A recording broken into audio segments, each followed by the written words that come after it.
Hey copper nerds, this is a Druid penny from the late 1700s struck at the SoHo Mint. This is a Druid Halfpenny from the late 1700s. It is a contemporary counterfeit to the SoHo Druids. It was struck for circulation, but not by the SoHo Mint. It's a contemporary counterfeit. And then this I just received is a problematic because it's got some stuff stuck to it. Some kind of plastic or glue residue, but it is a halfpenny, which I do believe, but will confirm, was struck by the SoHo Mint. The thing that stands out to me is that the contemporary counterfeit is wimpy and puny compared to what I believe to be the SoHo struck halfpenny, and the edge device is far nicer on this one than on this one. And honestly, just the quality of strike, again, much superior to the contemporary counterfeit. But let's get into looking at these and let's discuss what I'm going to do to try and fix this $10 Druid.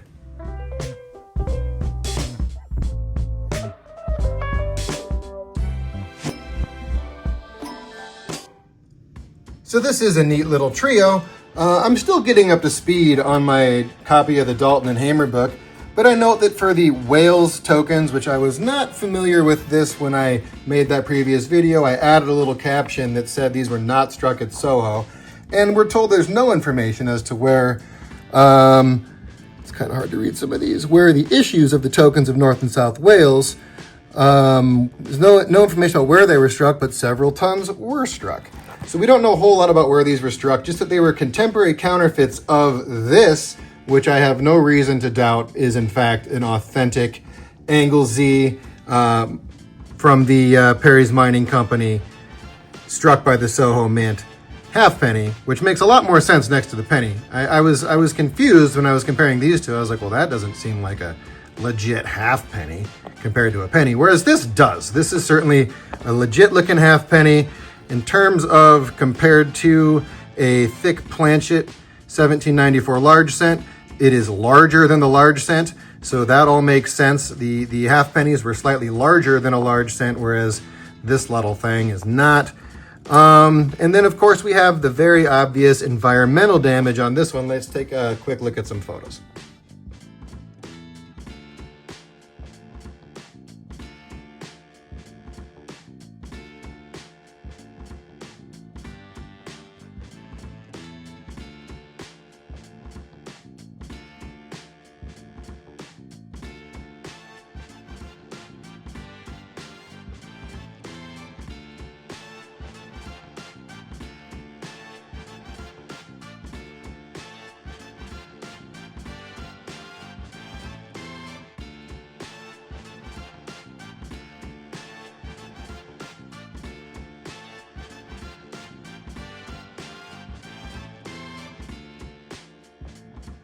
As for what I'm going to do about all that glue and tape residue, well, I got this thing for 10 bucks and it's unlikely to have any adverse effects of an acetone soak.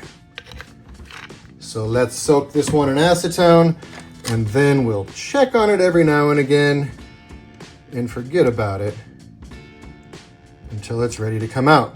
You'll note that I'm using my tongs for not sticking my fingers into the acetone. That's advice that I got from our friend Jerry Bobby, and I named my pairs of tongs after him. So the Bobby tongs assisted us today, and thank you, Jerry, for your advice regarding keeping yourself safe while dealing with chemicals.